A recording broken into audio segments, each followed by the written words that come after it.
I love it. I love it. I love it. Look at this. This is the greatest thing I've ever seen. Hey, I'm not surprised. What's up, homies? Leighton here for UFC Gambling Addicts, back again with another UFC full card breakdown and prediction video. Before we get into all of the breaking down and the predictions for this card, I'm going to spend 5 to 10 minutes looking at some bets for the Auckland card, looking at some comments you guys left, and also do a really quick recap. So if you don't want to see all of that, you can use the timestamps in the description. Okay, so let's look at some bets. Had some good profit on this card. If Paul Felder would have won, it would have been like a really good card for profit. I would have made an extra £250 profit. Wasn't meant to be. Still made good profit, so I'm happy there. Now let's get into a few comments that you guys have left. I'm thinking about sneaking in an illegal knee on that like button. 12 gonna 12, and 31 of you guys was with that. You know, you appreciated that comment there. Boxing Bets Germany, Dobson, Jan, Kekara France as favourites, Cruz, Takugov, Riddell as underdogs. Let's go, man. Those are good picks. That's 5 out of 6, and I was with all of those picks apart from Riddell. So yeah, man, you nailed that there. Really good shit. Garrett says, really hoping for a Jimmy Crute KO. Well, you didn't get the KO, mate. We got the sub, so hopefully that still came through on your bets if you was betting. But good pick, man. Malcolm said, I Superman punched the like button, spinning heel kicked the subscribe button, and called out the notification bell for my next fight. Oh, man. Guys, take note of that. That's some high level shit there from Malcolm. Savage Mr. Fox, I got Hooker winning. We haven't seen Paul go 5 rounds yet. I've seen eliteness from Hooker, but not from Felder yet. I feel like Felder has two things. He is tough as nails, and he is big for the weight class. I don't care who wins though. Man, that's a beautiful little message. You nailed it. You got the Hooker win. And I know some of you guys are saying Felder won. Some of you are saying Hooker won. But at the end of the day, man, we just have to look at that fight and say, that was a great 25-minute war. If you picked Hooker, well done. If you picked Felder, I still say well done. You know, there was no wrong pick to make. One guy had to win. And it really does come down to that 5th round, I feel. I know some of you are saying the takedown wasn't enough from Dan Hooker. Some of you are going to say it was a close round, and with the added takedown, that sealed the deal. I don't think there's a wrong answer. I think both guys performed beautifully. Both guys gave a great account of themselves. Yeah, I'm just really happy to see that main event. Just a beautiful fight. Okay, I'm going to do a real quick recap on the Auckland card. If you don't want to hear my recap, like I said, timestamps are in the description and you can use them. So first fight of the night, Priscilla, Dobson. What can we really say? Priscilla walked forward. Her movement, her footwork looked a little improved. Cut the cage off a little quicker than usual and was able to land a huge uppercut. So credit to Priscilla there for potentially saving her UFC career for now. Angela Hill versus Loma Lookboonmee. Very interesting matchup to watch. But man, Angela Hill's just a strong girl. Very strong girl. Loma did pack on the weight. Didn't seem to be enough. Also her understanding in the clinch. You know, you can see the Muay Thai style as opposed to, you know, looking for underhooks. Looking to use more of an MMA style in the clinch. You know, that is going to work against her, and that will work for her with different fights in her career. Kekara France and Tyson Nam. I felt Kekara landed some very nice shots in that fight. Tyson Nam just didn't pull the trigger enough for me. If he pulled a little more in that 2nd round and even the 3rd round, he could have potentially put Kekara in some bad positions. I actually had Kekara winning that fight by TKO in the 3rd round, and he did rock Tyson Nam in that 3rd round, so I was close with that one, but good fight. Keenan Song, Kalen Potter, what can we say? Kalen Potter came out, used those wild hook-like overhands, and it wasn't to be in that matchup against Keenan Song. Keenan's a very technical striker, and that power with the technique was the difference in that one. Jake Matthews emailed Meek. I actually had a small play on Jake Matthews plus 700 TKO. Very close in that first round. Even the second round, Jake Matthews was able to hit Email Meek with a couple nice shots on the feet. As for Email Meek, man, a year and a half, a year, 7 months off the game. No real improvements in the takedown defense. So that was a little disappointing to see. Jalen Turner and Joshua Cutelaba, man, just the size and the reach of Jalen Turner was enough in that fight. I was a little surprised that he got a little close to Joshua in that fight. It didn't look like he was using that reach and that height, but ultimately in the end it was the factor in that fight. Zarah versus Kevin Aguilar, that one was a little surprising to me. I didn't see Zarah finishing it that way. I felt the planting of the lead leg of Kevin Aguilar would be the downfall. I felt Zarah would get takedown after takedown. To see him finish it like that, man, that really shows how much Kevin Aguilar was focused on the takedown, and that left the opening for Zarah there. Riddell versus Magomed, very, very good fight, very entertaining. And it's quite funny because if I was to say to you guys, after 10 minutes in that fight, who would you have 2-0 up? You could have said 2-0 Brad Riddell, or even 2-0 Magomed Mustafayev, or you could have said 1-1. That's how entertaining that fight was. I felt the difference was when Magomed took down Brad Riddell, there was nothing, there was no end product, where Brad Riddell, even when he had top control for 10-20 seconds, he was beating up Magomed. So the real difference there was the poise and the threat, the danger of Brad Riddell. Lima versus Ben Sassoli, I was quite surprised there too. We know Lima is a good kickboxer and a BJJ practitioner, but to see him put out a guy like Ben Sassoli like that, really surprising. Yan versus Carolina, man, that was a very dominant performance. We pretty much all had Yan winning that type of fight. For me, Carolina, she wanted a way out of that fight after the first and second round, and her corner was just, they made her go back out there and fight. She's a warrior, she's a tough girl, but the amount of damage she's taken in that fight and fights prior to that, it's nasty to see. Jimmy Crute and Oleksiejczuk, what can we say, man? Jimmy Crute, his potential is very high. He's young, he's dangerous, he's strong, good jiu-jitsu, he's powerful. Man, I'm excited to see Jimmy Crute get back in there. As for the main event, like I said, some of you guys felt Felder won, some of you felt Dan Hooker won. I wouldn't say there's a wrong answer. What I will say is 25 minutes, that was a great fight. Personally, I scored it the way Judge 2 scored it. I had Hooker winning the first, Felder winning the second, Hooker winning the third, Felder winning the fourth, and the fifth, man, it was a really close round, but we saw a takedown in that round. We hadn't seen a takedown in the other 4 rounds. I just felt that potentially sealed the deal for Dan Hooker. Now, some of you felt that wasn't enough. I don't disagree too much because it was a great fight. Let's get into this card with breaking down some fights and making some predictions.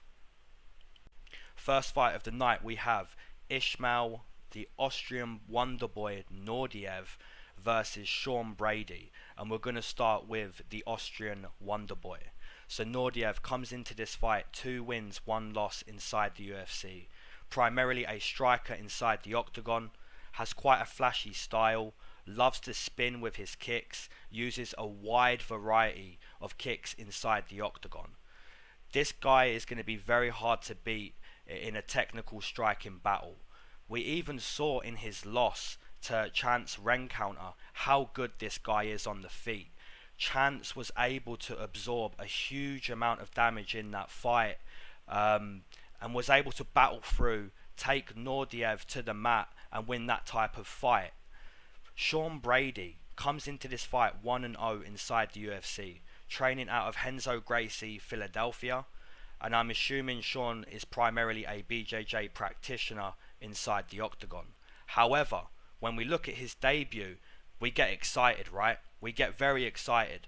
This guy is primarily a jiu-jitsu guy, but he can crack. He can crack real hard. We see that against Court McGee. He nearly put Court McGee away a couple of times in that fight. Now, I have noticed everything Sean Brady throws, it has mustard to it, man. And someone said that in my comments a few weeks ago. So I'm going to take that saying. I like it. Sean Brady, man, he throws mustard. Everything he throws is fight ending.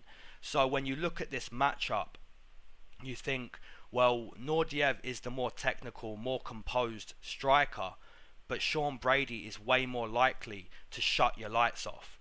And seeing that low kick as well, that low kick on Court McGee, all fight, was really beautiful to watch. So it's going to be interesting to see who's going to get the better of the kicks early in this fight.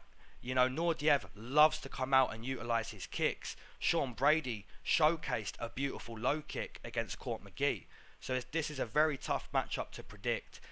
I just think the composure of Naurdiev, that composed ability to have while striking, you know, very Wonder Boy-esque in his movement as well. I just think that's going to be a little too much for Sean Brady on the feet. But like I said, man, Sean Brady, I think, is way more likely to shut your lights off than Naurdiev because he holds big power in those hooks. But the pick is going to be the Wonder Boy via decision. And we take a look at some odds in that contest. We have Naurdiev coming in minus 130, Sean Brady plus 110, plus 115. Man, that line, I think it's spot on. I think the slight edge would have to go to Naurdiev, but Brady really showed us something in that debut, man. Like, he's a good guy. And to see his corner also ask time after time, look, take down Court McGee. We need to take him down. This guy is well-rounded. He can crack on the feet. He has a good low kick, and he is a grappler. But Naurdiev, man, is also a very good kicker, very composed inside the octagon. At least that's what we saw in his last fight against Zaire. His boxing looked sharp and composed in that contest. So for those reasons, I will be taking a go on Naurdiev minus 130. Second fight of the night, we have Cruz versus Spike, the Alpha Ginger Carlisle. And we're going to start with the Contender Series guy, Cruz. So Cruz comes into this fight 8 wins, 2 losses as a pro, making his UFC debut. So on the Contender Series, it's very clear to see this guy's a kicker, right? Really beautiful flying knee finish from Cruz in that fight. But analysing everything that happened prior to the finish, it's clear to see this guy's a kicker. He's a strong kicker inside the octagon. Now his punching ability, I don't really see matching his kicking ability. He will throw some punches here and there, but make no mistake, this guy is trying to decapitate you with kicks. He's looking to cripple the calves, go to the body, flying knee, or even go high with the kick. He is a kicker inside the octagon. A little bit one-dimensional, but if you can get it going, if you can find your range with your kicks constantly, you know, you can look like a off-brand Barboza. Now the opponent, Spike Carlisle, comes into this matchup 8-1 as a pro, making his UFC debut. Primarily a grappler inside the octagon, Spike is a brown belt in BJJ and a black belt in Judo. He'll also be dropping down to 145 for this UFC debut. I believe most of his fights have been at lightweight, so 155. So I think it's fair to say Spike will have the strength advantage in this matchup. You know, being the stronger guy, fighting most of his fights at lightweight, dropping down. If this fight finds itself up against the fence, I do expect Spike Carlisle to be the stronger, more physical guy there. A little bit like Angela Hill and Loma, right? Although Angela was the taller, longer fighter, I think this time Spike being not as tall as Alon, not as long, but he's more compact. You know, there's more muscle to him, more strength to his frame, and naturally being a grappler, a wrestler, judo also his foundation. You're going to see that from Spike Carlisle in this debut. So you could say we have grappler versus striker. It is a bit of a olden term to use in 2020, but that's what I feel we have here. There is elements to both guys that I like. Like I said, man, Alon Cruz is a good kicker. We really see that on the Contender Series and fights before that.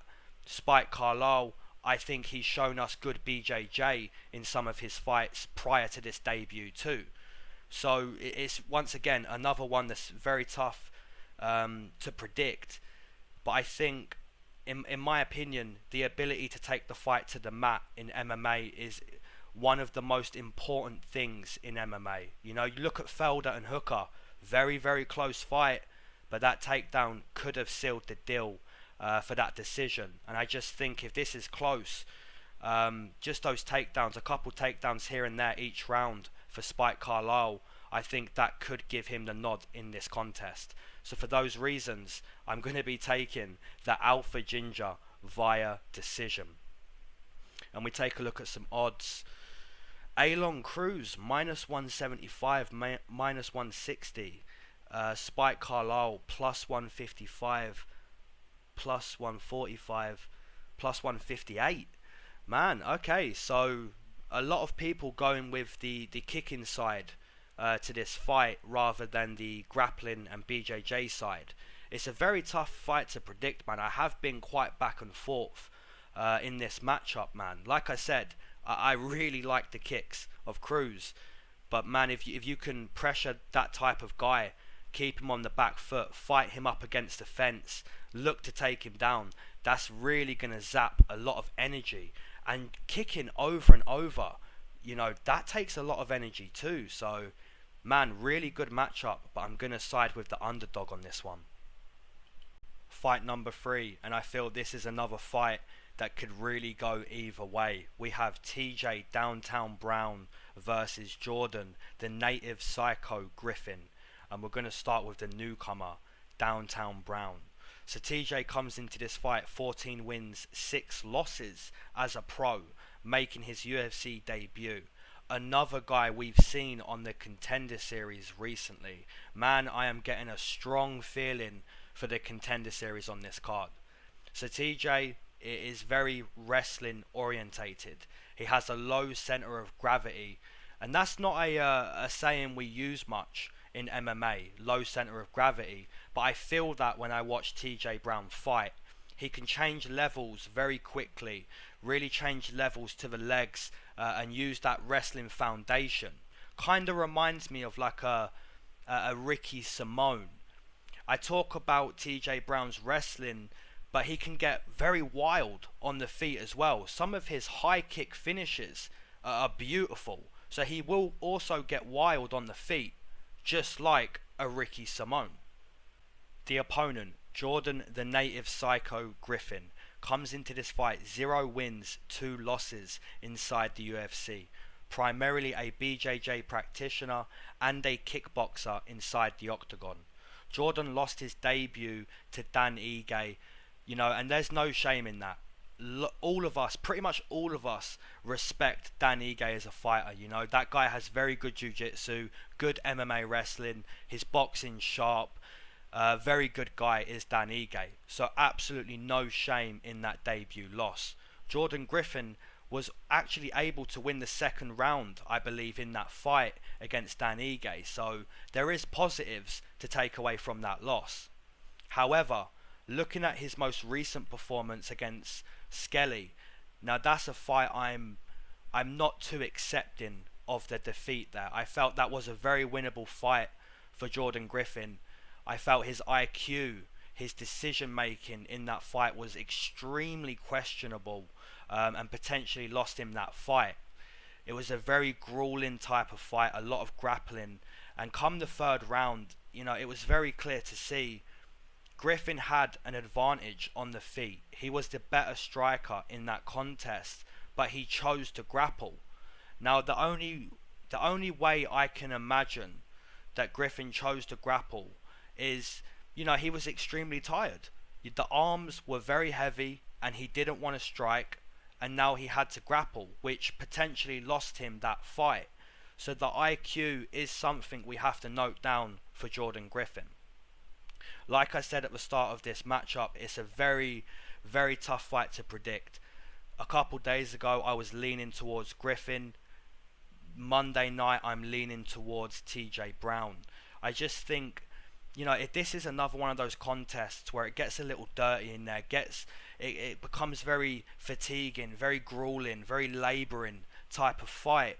I think TJ Brown, with that wrestling background, he's going to have the final say in that third round, a little bit like Chas Skelly did. On the feet, I would definitely give the advantage to Jordan Griffin. And Jordan Griffin also has good jiu-jitsu, so if TJ Brown takes him down, he could potentially find a submission.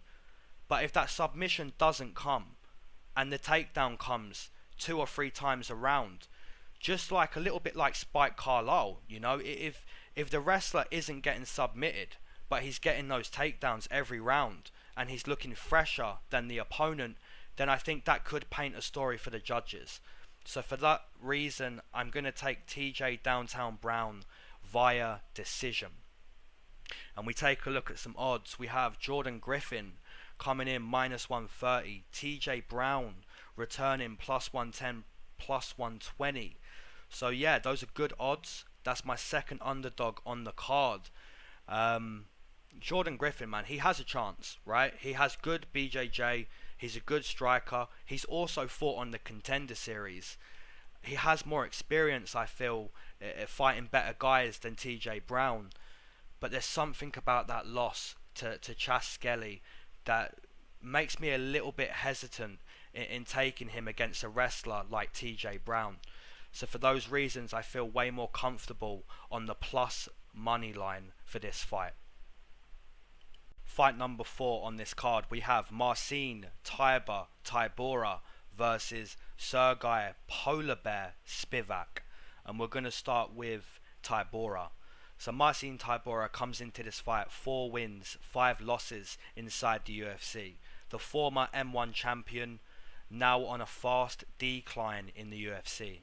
Marcin Tybura is a black belt in BJJ and somewhat of a decent kickboxer. Well, he used to be anyway.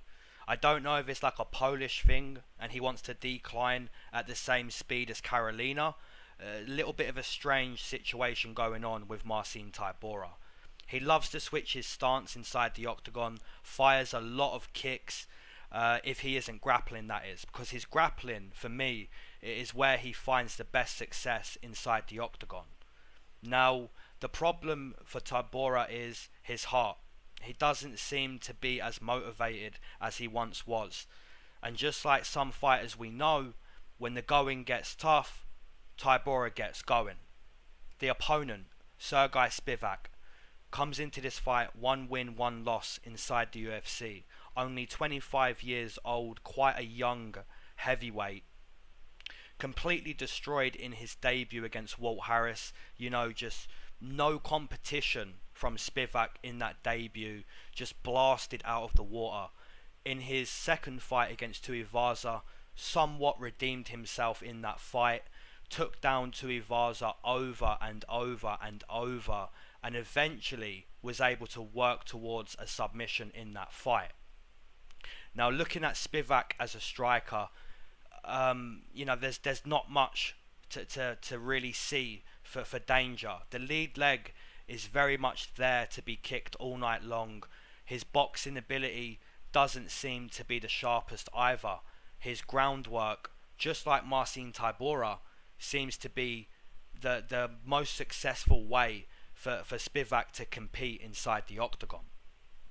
Fun fact I've discovered this week, somehow I've only picked against Marcin Tybura once inside the UFC, and that was against Fabricio Verdum. Apart from that, I've taken him in every single one of his fights. If anyone would have told me that, I would have called you crazy. But apparently, I'm a firm believer of Marcin Tybura. But like I said, man, this guy is declining.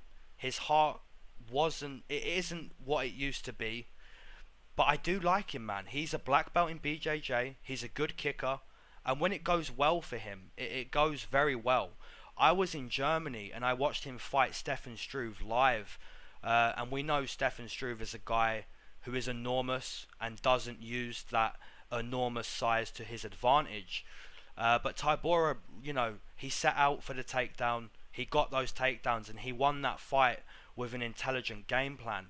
I feel both of these guys, their best work comes when they grapple, and I think both guys will choose to grapple in this one.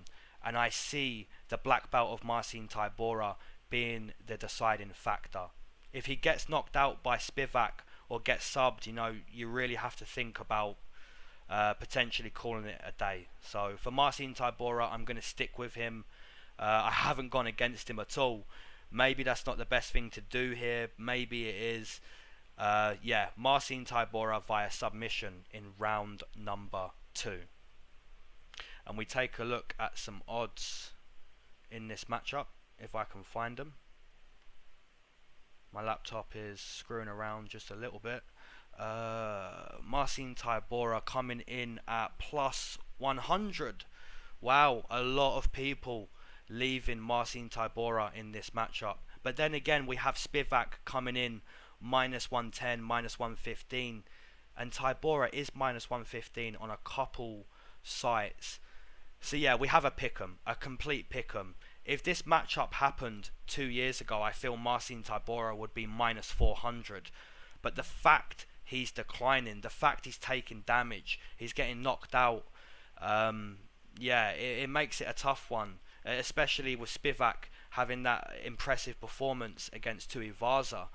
But I still have to go with Marcin Tybura here. I think if he grapples with Spivak, he is better in that area, I feel. Fight number 5, we have Brendan All-In Allen versus Tom Breese. And we're going to start with Brendan Allen. So Brendan comes into this fight 1 win, 0 losses inside the UFC, training out of Rufus Sport MMA. Allen was the former 185 champion over in LFA before he made his UFC debut. This guy has very, very good BJJ, started training in Jiu-Jitsu at a very young age. He's only lost to top competition in his MMA career so far. Anthony Hernandez, Eric Anders and Trevin Giles. All 3 of those guys beat Brendan Allen, but all 3 of those guys are in the UFC. They're very, very good fighters.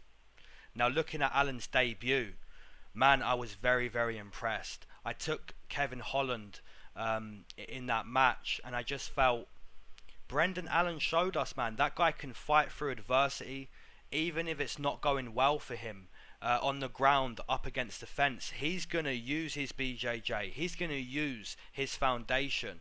Even if you're Kevin Holland and you're a brown belt and you have good jiu-jitsu, Brendan Allen has trained this his whole life pretty much, and he's going to look to beat you there. The opponent, Tom Breese, comes into this fight 4 wins, 1 loss inside the UFC. Primarily a boxer inside the octagon, uses the lead hand very well to set up the power hand, which is the left hand. He's a southpaw fighter. Had a very good performance against Dan Kelly in Liverpool. I was at that fight live, man, and Tom Breese, that boxing, it looks so sharp, so sharp inside the octagon that night. Now, I feel the problem for me with Tom Breese here is, and some of you may not hear this week, but I really feel this could be the issue with Tom Breese. Fighters are humans. They're just like us, and some of them suffer with mental health. I think Tom Breese is a guy who has very good boxing inside the octagon, but we don't get to see it as often as we would like. And I think it's because he suffers with a little bit of mental health. He does suffer with some anxiety issues. And, if that's a huge part as to why you're not in the octagon as much as you can be, and you're half in, half out, that's going to be tough against a guy who is all in. You know, Brendan is all in, right? Pardon the pun, but I feel one guy is a very bright prospect in this fight, and the other guy, we see how good his boxing is, but the issues he suffers with outside of the octagon may be the reason why we don't see him as much, you know. And I think Brendan Allen is going to look to implement that BJJ. He's going to look to implement the wrestling. If he can beat a guy like Kevin Holland there, he's without a doubt going to look to put Tom Breese on his back. He's going to look to take the back of Tom Breese. And like I said, man, if Tom Breese is half in, half out, I don't think it's going to go well in this matchup. So for those reasons, I'm going to take the up-and-coming guy, the prospect here, Brendan Allen, and I'm going to take him to win via submission in round number 2. And we take a look at some odds, and I'm quite surprised actually. We have Tom Breese minus 140, minus 135, Brendan Allen plus 110, plus 125. You know, both of these guys have very different styles. Tom Breese is looking to implement his sharp boxing, and that could be the story in this matchup. But Brendan Allen is tough as nails, and he's looking to be body to body with you. So whoever implements their style in this matchup is going to be the one who wins. And I think for me, I'm going to have to take the plus money line again in this matchup. Fight number 6, we have Gabriel Silva versus Kyler Matrix Phillips. And we're going to start with the Brazilian. So Gabriel Silva comes into this fight 0 wins, 1 loss inside the UFC. Training out of Team Nogueira. I believe this guy is Eric Silva's little brother. Could be wrong in saying that, but I believe it is. Primarily a BJJ practitioner, and a very, very good one too. Lost in his UFC debut to Ray Borg, but there's absolutely no shame in that loss. We saw Ray Borg fight a few days ago, and once again he shows us how professional he is with that type of grueling contest body to body. So there's no shame in the debut loss. The opponent, Kyler Phillips, comes into this fight 6 wins, 1 loss as a pro, making his UFC debut.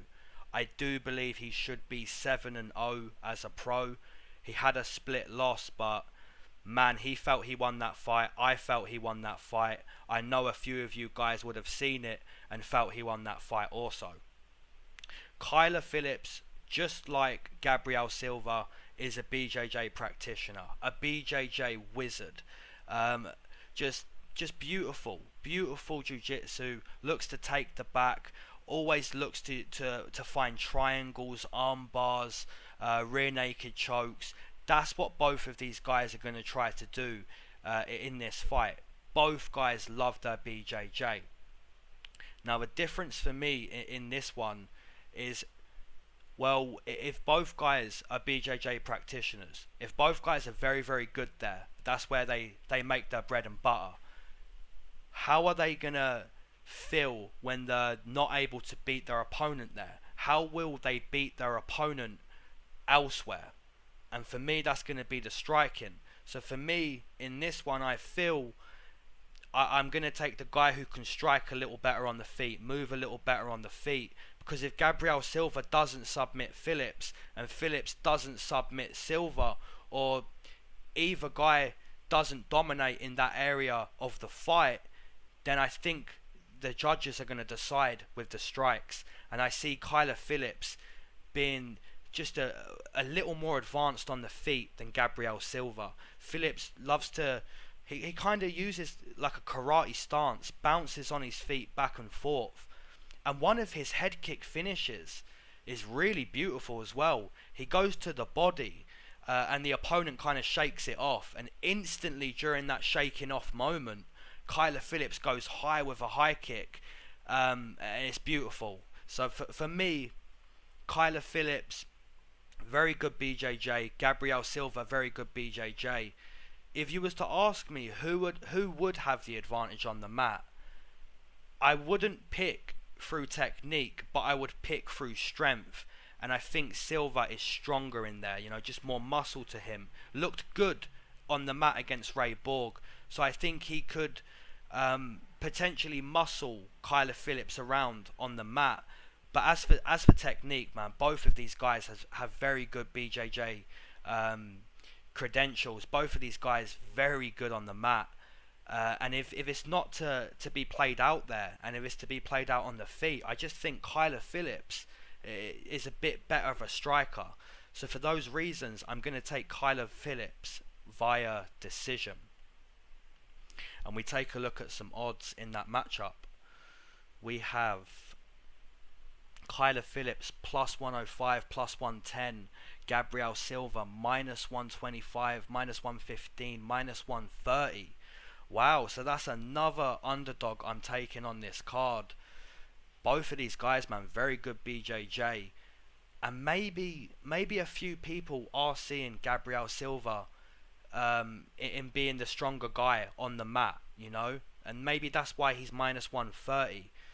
But for me, man, if Kyler Phillips isn't to be controlled on the mat, I do see him winning that striking battle. So this fight could get very interesting, and it could be a very close one on the judges' scorecards if we go the full 15. But once again, man, that's another plus money pick for me. Okay, my homies, you know what time it is.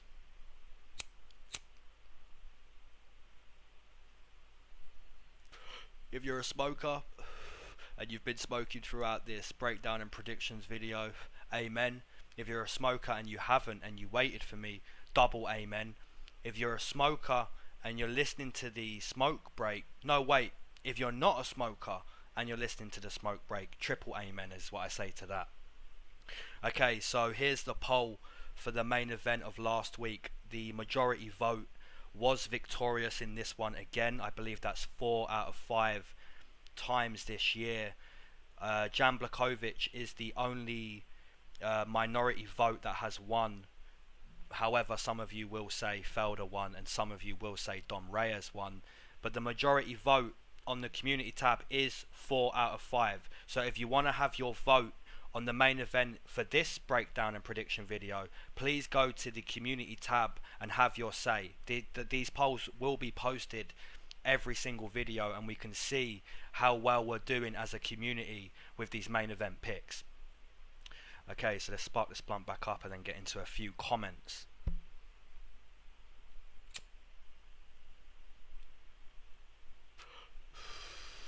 Okay, first comment. We have Chris C90. Just found this channel. I quit betting UFC because I couldn't pick a win worth anything. Maybe this will help. Cheers. Amen, Chris. If you see Chris in the comments, guys, please welcome him to the channel. We love doing this, Chris. We break down, we predict these fights every single week. And this is just a dope community, man. Everyone loves to engage in the comments. There's always disagreements in the comments, but you can always see the other side, and the other side is now getting your side. So yeah, amen to you, Chris. Thank you for joining the community. Alan Johnson found it funny the way I said K Kara. Yeah, I find that banter very good, Alan Johnson. I respect it. I respect that type of humour in this community, sir. MMA God, I'm going with a women's parlay this week. Hill and Yan with those money bags. Beautiful picks, my man. Beautiful picks.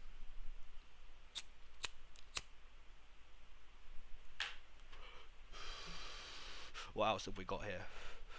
We've got David Longaria. Shout out from Cali. Dabbing as I watch this. I'm sure a lot of you can relate to that. And even if you can't relate to that, I'm sure you still relate to that because that's dope.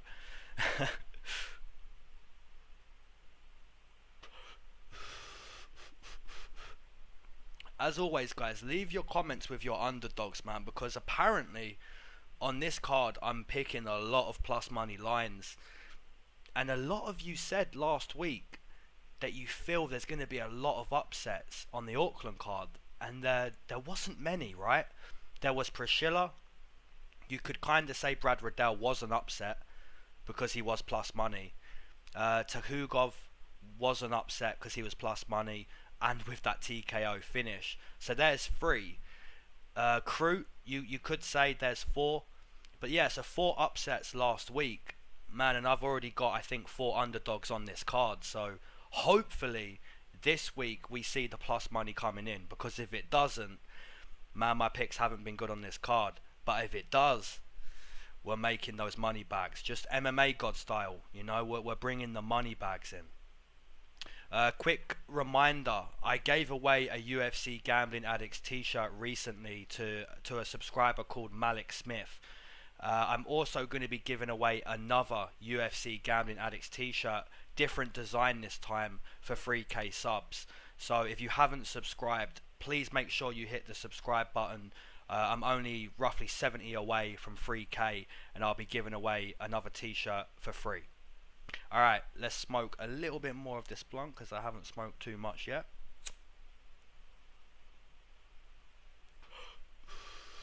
And let's get back into predicting the rest of this card.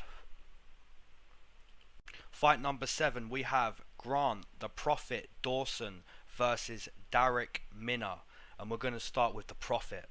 So Grant Dawson comes into this fight 2-0 inside the UFC, primarily a wrestler inside the octagon, looks to really enforce his foundation inside the octagon, man. Very relentless with those takedowns. You see that in the debut against Julian Erosa. Became very tired in that fight, and that's due to his relentless nature in enforcing his foundation. He's looking for the takedown. He's looking to maul you inside the octagon. Now, his most recent performance against Mike Trizano, he didn't need many takedowns to win that fight. Far more impressive most recent performance than the debut. You know, he only needed 1 or 2 takedowns, worked towards a submission. His energy was used far more efficiently in the most recent fight. Very impressive from Grant Dawson. The opponent, Darrick Minner, comes into this fight 24 wins, 10 losses as a pro, making his UFC debut. So 34 pro fights. It's fair to say Darrick is a journeyman. He's experienced. He's fought a lot of different guys, a lot of different styles. We saw him recently on the Contender Series, and he was submitted by Herbert Burns in that match. Since then, Darrick has gone away, had 2 fights, won both of them via submission.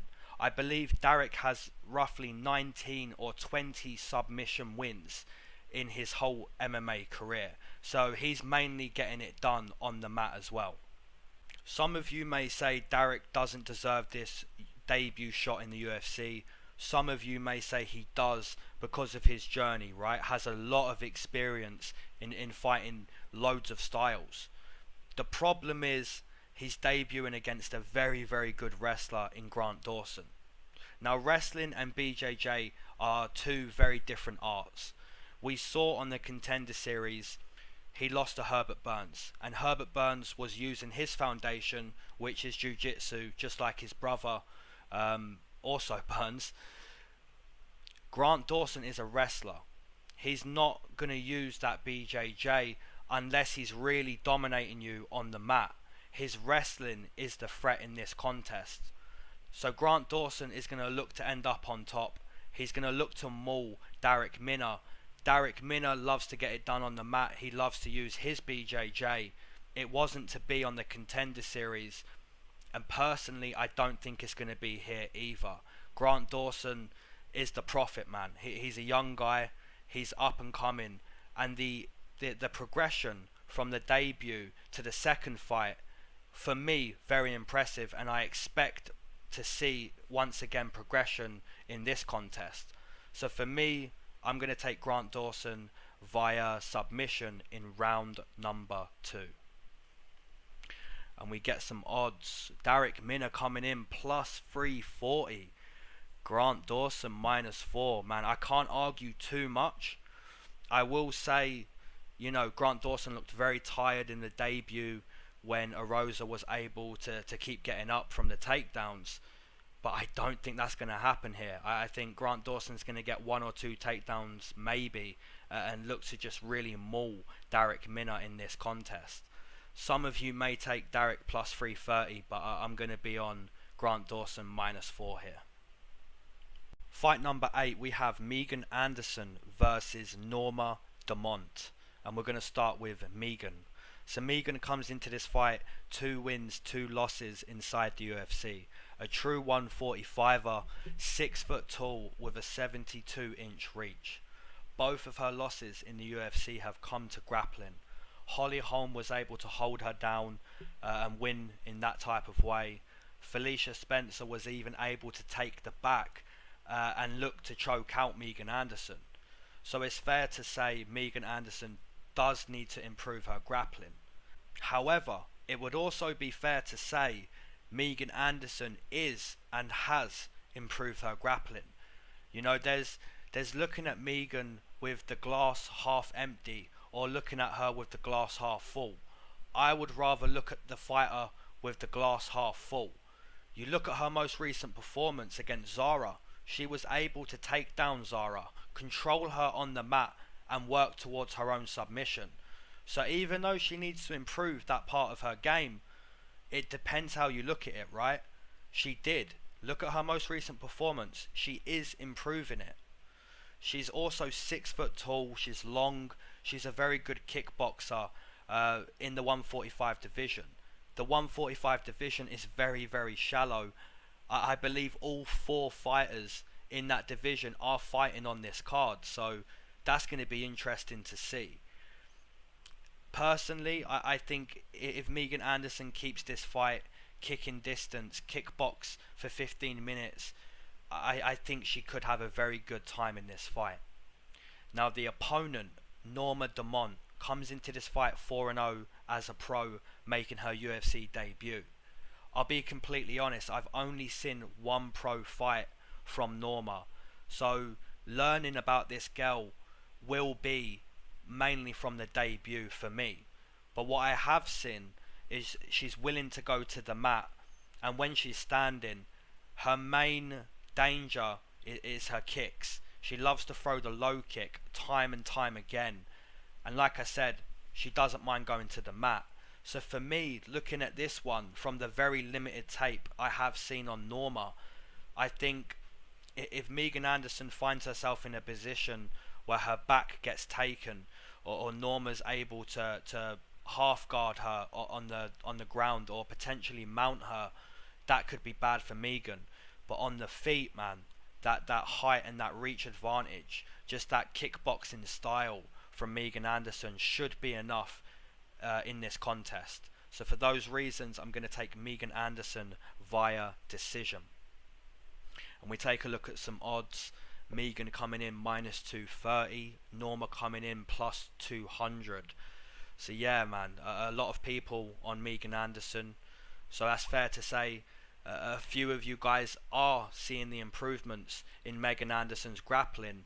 And, you know, we haven't really criticised her kickboxing. That's not where we've looked at Megan Anderson and said that's what she needs to improve. Fight number 9, we have Ion the Hulk Cutelaba versus Magomed Ankalaev, and we're going to start with the Hulk.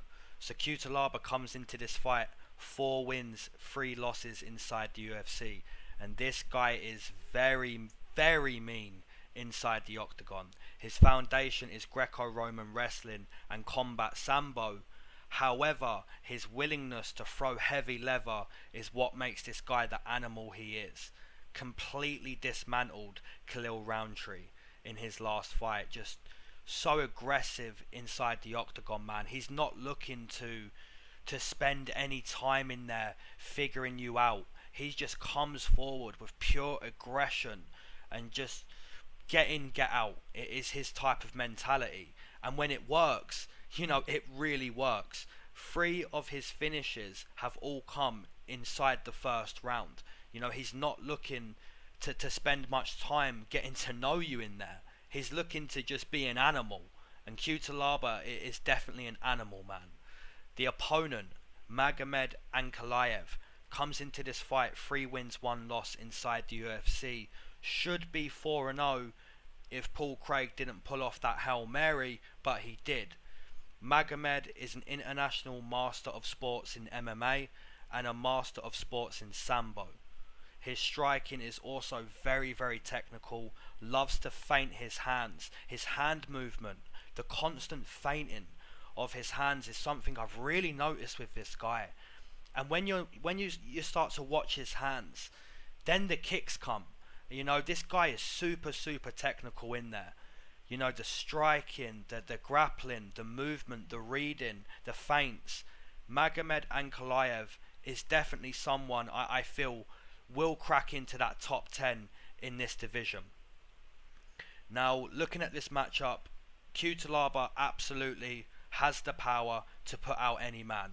He's reckless, you know, and with that recklessness, that style can work on any given night, right? If you're reckless and you go in there throwing heavy leather, you can clip your opponent, absolutely. And Cutelaba has the aggression to take any man out. But on the other side, the flip side, the technical side, I really love that side of the game. You know, I would much rather pick a guy who's technical over the guy who's a pure animal. You know, there's many animals who aren't inside the UFC, and that's because you have to have that technical side to your game. So for Cutelaba, the technical side of his game is the Greco-Roman wrestling, and it is the Sambo. But Magomed is a master when it comes to grappling too. So if they get in the clinch, if they start to work up against the fence, I think Ankalaev will be a step ahead of Cutelaba there. And with the striking, I also see him being a step ahead. The feinting of the hands really throws you off your game. You know, Cutelaba's gonna go in there with aggression, but when the aggression doesn't work, and now he's starting to get kicked low, kicked high, and Magomed's starting to tag him with his hands, that's the moment you realise you're in there with a technician. So for those reasons, I'm going to take Magomed Ankalaev via submission in round number 2. And we take a look at some odds for that matchup. We have Magomed coming in minus 220, minus 225. Cutelaba plus 165, plus 175, plus 185. Yeah, I think both lines are very playable lines. You have a technician versus a complete madman, and either style can be victorious on the night. It only takes a split second for Cutelaba's style to win, and it only takes, you know, 15 minutes of control from Ankalaev, which is very doable in this matchup. But Ankalaev, man, he can go high and even end this fight. He's such a technician that I wouldn't be surprised if he got this done by TKO. I just think if Cutelaba slows down in this fight against such a technical guy, I see Ankalaev getting it done on the mat. But both lines very playable here. Fight number 10, and apparently the co-main event, but I'm not sure if this is actually the official co-main event. I wouldn't think it would be, but man, it wouldn't surprise me because the UFC have some very questionable co-main events sometimes. But we have Felicia Phenom Spencer versus Zarah Dos Santos, and we're going to start with Felicia. So Felicia comes into this fight 1 win, 1 loss inside the UFC, primarily a BJJ practitioner, had a very exciting, impressive debut win against Megan Anderson. We spoke about that earlier, but Felicia, man, she came in, she took the back, and she dominated in the grappling with Megan Anderson. In her most recent contest, completely thrown into the deep end after that debut against Chris Cyborg. And to Felicia's credit, because I know some of you guys would have been on those crazy underdog line for Spencer, to Felicia's credit, she gave a good account of herself in that loss. Now, the reason she lost that fight was purely down to punching power. She didn't have the punching power to gain that respect from Cyborg, and the grappling wasn't enough. She just needed more pop to her punches, and we know how big of a puncher Chris Cyborg is. So I'd like to say, even though Felicia lost, I think there's a lot of positives that come out of that loss against one of the most dominant female fighters we've ever seen. Now the opponent, Zarah Dos Santos, comes into this fight 0-1 inside the UFC. Suffered in her debut to Megan Anderson. Megan Anderson's improved grappling ability. You know, it's funny we speak about Felicia Spencer completely dominating Megan, and then Megan showing improvements against Zarah. It's a little bit messed up. But when I watch tape on Zarah, I see a kickboxer. I see a kickboxer who needs to improve her takedown defense and her groundwork. A little bit like Megan Anderson. So looking at this one, man, I can't look past Felicia. You know, she proved a lot to me in the loss to Cyborg, and she proved a lot to me in the debut. So if Zarah comes in with very good takedown defense and is able to keep it kickboxing, I think she has a good chance. But even Felicia, man, she showed some good punches against Cyborg, and I do see her BJJ being a difference in this one. So for those reasons, I'm going to take Felicia Spencer via submission in round number 1. So we take a look at some odds in that fight. Felicia Spencer coming in -800. Zarah coming back +550. That's unbelievable. So absolutely everyone and their brother and their mother and their sister is counting Zarah out of this fight. Can kind of see why. You know, her takedown defense did not look good against a girl who has struggled herself with grappling, and Felicia Spencer looked very, very good in her debut. So kind of understandable, but still a little bit surprising. You know, you don't like to see that level of disrespect. But yeah, you can't go against Felicia here, in my opinion. Main event time, homies. And before we get into the main event, I haven't told you guys what to do with the like button for this episode, but now you're listening to the main event. Before I get into it, I'm going to tell you which technique I want you to use on that like button.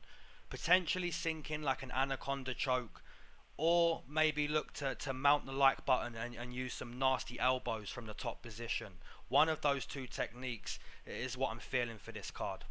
But let me know, you know, some of you guys like to throw an illegal knee to the like button, you know, so... Okay, Joseph Beefcake Benavidez versus Dawson Figueiredo. And we're going to start with the veteran. So Joey B comes into this fight 15 wins, 3 losses inside the UFC. A veteran of the 125 division. A guy pretty much all of us respect. You know, he's fought the who's who of the little man division, you know, and he's a real guy. You know, he's one of the best 125ers we'll ever see inside the octagon. He can grapple, pummel, scramble. He can brawl for 15 minutes, 20 minutes, 25. He's a true 125 fighter. Joey loves to fight at a hard pace. Looking at his most recent performances, he was able to finish Alex Perez twice in one fight. He was able to finish Formiga again.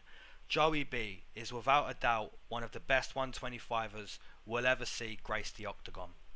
The opponent, Dawson Figueiredo, comes into this fight 6 wins, 1 loss inside the UFC. A black belt in BJJ, a Muay Thai practitioner, a boxer, and a wrestler inside the octagon.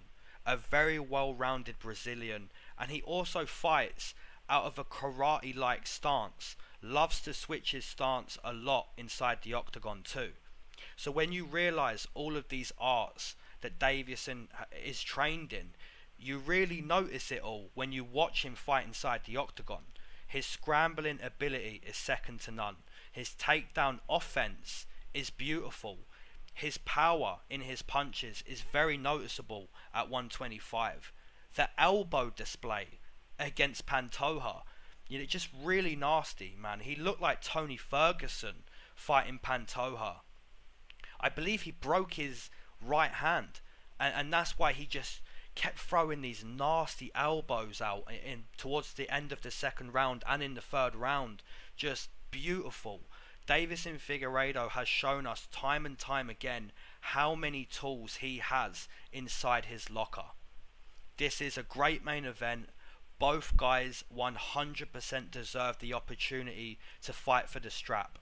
Joey B is going to come into this fight and look to do what he always does. He's going to throw those hook-like overhands continuously.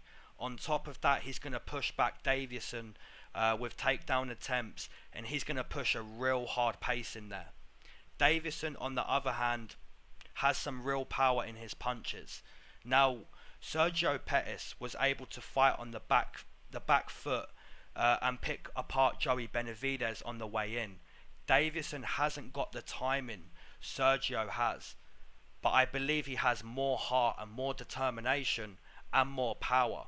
So if Davison Figueiredo is able to find Joey Benavidez on the way in, when Joey's coming in with those hooks, if Figueiredo can start clipping him on the way in with those powerful punches from the karate stance, then Benavidez is going to start backtracking. Now Davison Figueiredo is going to be able to start coming forward and look to dictate the fight. So whoever's implementing their style better in this fight, I think is going to be the winner. Like I said, Figueiredo is a black belt on the mat. He has great wrestling. He scrambles. He gets up well from the mat. His top control looks very good himself. He's a good boxer. Joey B has fought the who's who. He fights at a high pace. He also has good takedowns himself. Either guy can win this strap. I think it's going to be a very good main event. But I will say this. If you've been listening to this channel for a while, or if you started tuning in from last week, from very early on in Davison Figueiredo's UFC career, I believe even after his second UFC fight, I felt this guy was going to be a champion. And if you go all the way back on my breakdowns, if you go back to when he fought Formiga, I have a comment somewhere on that video. Someone said, man, you hyped up Figueiredo too much. You cost me money on him. You shouldn't be doing this. Well, a few fights later, man, he's fighting for a title. So I don't think I've overhyped this guy. I think his tools speak for himself. You know, you look at this guy fight and you see many foundations in his style. The stance, the boxing, the wrestling, the scrambles, the get-ups, the jiu-jitsu. I think this guy's very talented, and he's fighting a very, very talented guy for the strap. Either guy can win this title fight, but I have to stick with the guy that I felt would be champion very early on. I stuck with him through the Formiga loss. I took him against Pantoja. I took him against Elliott. I haven't gone against him, so it would be very silly for me to go against him now. So for those reasons, I feel Davison Figueiredo is able to catch Joey Benavidez on the way in and become the new 125 champion. I could be very wrong, because Joey B is a great guy, but I have to stick with what my heart is always telling me, and my heart tells me stick with the guy that you believe in the most, and for me that is Davison Figueiredo. So I am going to pick Davison Figueiredo via TKO in round number 2. And we take a look at some odds. We have Figueiredo coming in plus 110, plus 115, plus 100, plus 130. So we're not too sure how much of an underdog we're going to make Figueiredo this week. Benavidez coming in minus 150, minus 140, minus 130. So we're not too sure how much of a favourite we're going to make Joey B. So I think it's fair to say a lot of you guys are going to be on Davison, a lot of you guys are going to be on Joey. This is going to be a very entertaining main event, potentially even as good as Felder and Hooker, because both of these guys aren't going to slow down. You know, if anyone's going to slow down, it's going to be Figueiredo, because Joey B's done it so much. But they're both 125ers. They have a lot of energy and they can go. This is going to be very entertaining. But I'm on the plus money for the 3rd week in a row for main events. No, I took Corey Anderson. So 3 times in the last 4 weeks, plus money for the main event for me. I'm on Figueiredo. Let me know in the comments who you're on. As always, catch you in the comments, guys. I love you all. Peace.